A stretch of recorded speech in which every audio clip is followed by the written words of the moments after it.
Shanti, I'm reading from Zero to Infinity, and it talks about consciousness, and that we forget we are consciousness, which is only using our body as facilities, and we get disturbed when the body gets old, sick. We get disturbed by unpleasant experiences. We get controlled by honor, insult, and gain. And you go on to speak about, in this chapter and chapters consecutively or before it as well, about you're really just consciousness, and you aren't really the body. Yes. And you really are pure consciousness, and you should really separate yourself from the body and become pure conscious. I want to find out, how do you do that? I mean, in my own self, I don't know that I could do that. Yes. And if you could explain that. This is the fundamental question. First thing, we take out all the beliefs, all the religion, all we are told. Think clearly for yourself. Who are we? And if we consider that I am, what is that I that is constant? So when we see, when we hear, when we talk, when we feel, something constant is I. We come down a little bit further, I as consciousness. Really, what we refer to I is Atman, the real self. But to understand, come down to consciousness. So really, consciousness is there when you feel your body. When your body gets older, the same consciousness remains.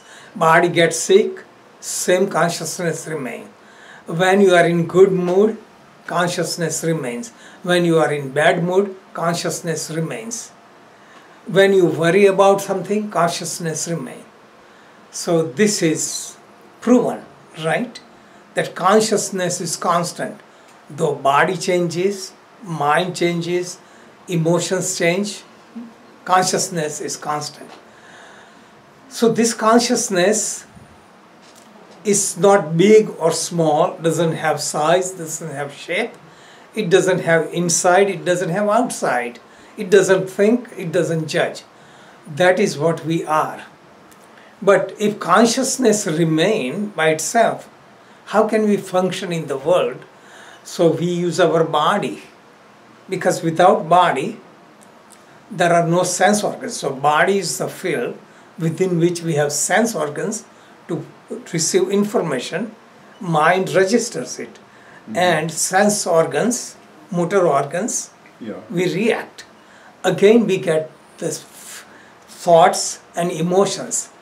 So whenever we are using the body as instrument, like going somewhere, we constantly use the body. So instead of body is going somewhere, I say I am going somewhere.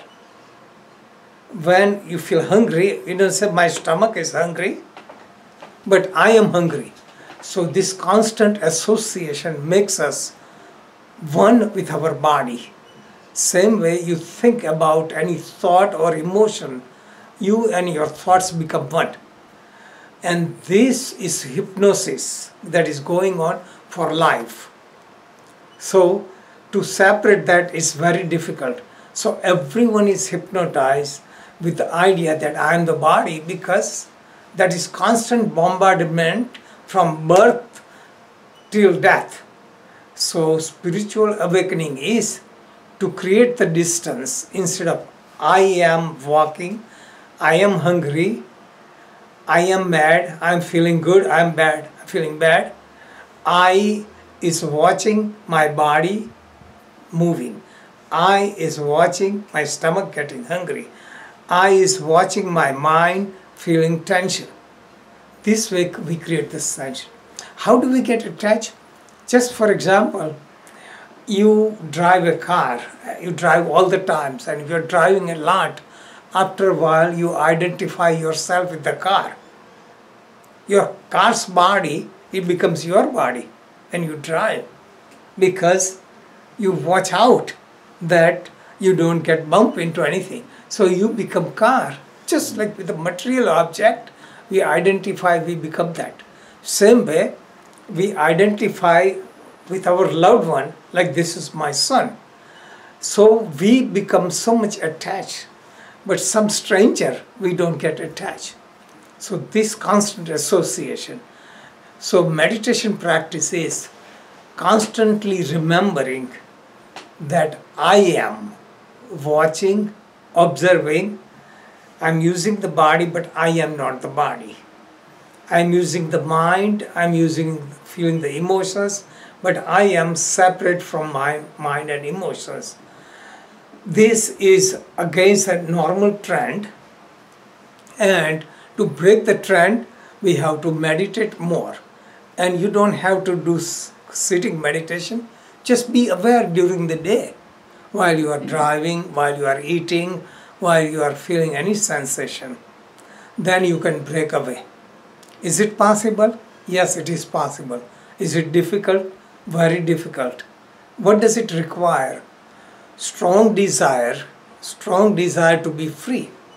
Strong desire that I don't want to be slave of my body. I don't want to be slave of my senses. I don't want to be slave of my mind. Okay. So any question? Does it make sense? I understand what you're saying, but whether you can actually accomplish that. Yes, that is what I'm saying. What I question is what you're saying. You know, you're saying it could be accomplished through meditation. Right. Awareness. It's just awareness. So every time you have to reverse the process. We are hypnotized constantly, so we have to reverse it. And you have to keep up with that association so you don't get back into that trap. So like, say, suppose if you have any pain in the body, say you have pain in the neck, right? Mm-hmm. If you think about, I have pain in the neck, your consciousness is blocked there and you will feel more pain. But suppose you are feeling the pain and you are listening to nice music or you are listening to this philosophy, you forget about your neck. Your pain goes away, right? So constant remembering the neck pain magnifies. Constantly being occupied with something else, you forget about neck. Neck is still there, right? Right. It's just like, say, you see things, during the day, but while you are asleep, you don't see that. So things don't go away, but you don't react to it. So this is how we learn to disassociate from all the experiences. Try on a smaller scale and then little larger scale. Ultimate scale will be frustrating to say I'm not the body because we deal with the body. Okay? Okay.